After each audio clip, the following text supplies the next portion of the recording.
খাস কলকাতা এক মহিলাকে শ্লীলতাহানির অভিযোগে পুলিশ ইতিমধ্যে তদন্তে একজনকে গ্রেফতার করেছে। যদিও দুজন অধরা, 3 জনের বিরুদ্ধে অভিযোগ দায়ের হয়েছিল। পুলিশ তদন্তে নেমে একজনকে গ্রেফতার করেছে।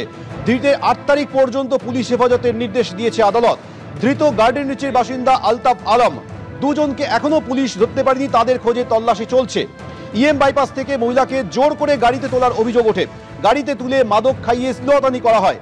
এরপর রাস্তা থেকে সেই মহিলাকে উদ্ধার করে হাসপাতালে নিয়ে আসে পুলিশ। 3 যুবকের বিরুদ্ধে মহিলা অভিযোগ দায়ের করেছিলেন।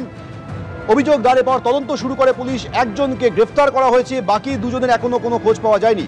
অভিযুক্তদের মধ্যে একজন মহিলার পূর্ব পরিচিত বলে পুলিশ সূত্রে খবর। পার্থপ্রতিম ঘোষ বিস্তারিত বলবেন। পার্থপ্রতিম,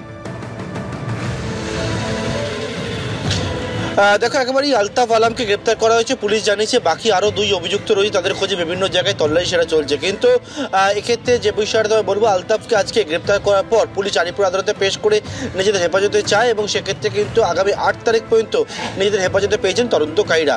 পুলিশের তরফ থেকে যে বিষয়টা বলা হয় যে গোটা ঘটনাটি ঠিক কী ঘটেছিল আরও বিস্তারিত জানার প্রয়োজন রয়েছে, বাকি দেখো তল্লাশি করার প্রয়োজন রয়েছে। অন্যদিকে হচ্ছে রিকনস্ট্রাকশন অফ ক্রাইম সেটা তারা করতে চান এবং সেই মতো কিন্তু অভিযুক্তকে নিজেদের কাস্টাডি প্রেয়ার করেন তারা। এবং এই আলতাফের সঙ্গে যে অভিযোগকারিনী তার একটা পূর্ব পরিচয় হয়েছিল। কি হয়েছিল এবং গোটা ঘটনা এখনো পর্যন্ত উঠে এসেছে সেটি হচ্ছে যে গত শুক্রবার দিন রাত্রেবেলা যখন এই ইএম বাইপাসের পাশে যখন বাস ধরার জন্য তরুণী দাঁড়িয়েছিল, তখন সেখান থেকে তাকে অপহরণ করা হয় এবং তার পরবর্তীকালে গাড়ির মধ্যে মাদক সেবন করিয়ে শ্লীলতাহানি করা হয় বলে অভিযোগ। এই যে অভিযুক্ত তার সঙ্গে অভিযোগকারীর পরিচয় হয়েছিল মাস 3 আগে। অভিযুক্ত একটা লোনের এজেন্ট এবং সেই ক্ষেত্রে লোন করিয়ে দেবে বলে তরুণীকে কিন্তু প্রসেসিং ফি বাবদ একাধিক টাকা নিয়েছিল। গত শুক্রবার দিনকে সেই প্রসেসিং ফি বাবদে কিন্তু যেই টাকা লোন পাচ্ছে না, সেই টাকা যখন রিটার্ন চায় সেই নিয়ে প্রথমে কথা হয় তরুণীর সঙ্গে এবং তারপর তরুণীকে জানতে চাইছে কোথায় আছে।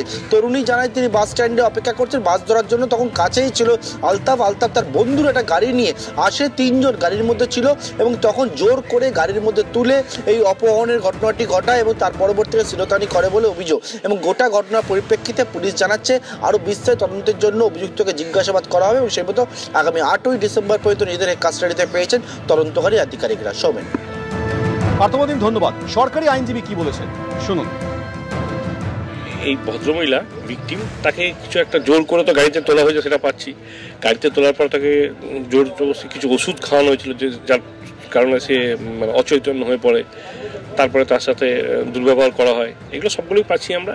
আজকে যাকে অ্যারেস্ট করে নিয়ে এসেছিলাম, আমরা কোর্টকে বলি যে কী খাওয়ানো হচ্ছিল তোকে, তার রেসপেক্টে একটা ইনভেস্টিগেশন হবে, রিকনস্ট্রাকশন অফ দ্য অফেন্স, কোথার থেকে তুলে নিয়ে গেছিলো ওকে, তারপরে ওষুধ যেটা খাওয়ানো হয়েছিল, কারা কারা ছিল ওর সাথে, সেই রেসপেক্টে সবটা ইনভেস্টিগেশন করার জন্য কোর্ট 8 ডিসেম্বর অবধি পুলিশ কাস্টাডি গ্রান্ট করেছে। শীতকালীন অধিবেশনে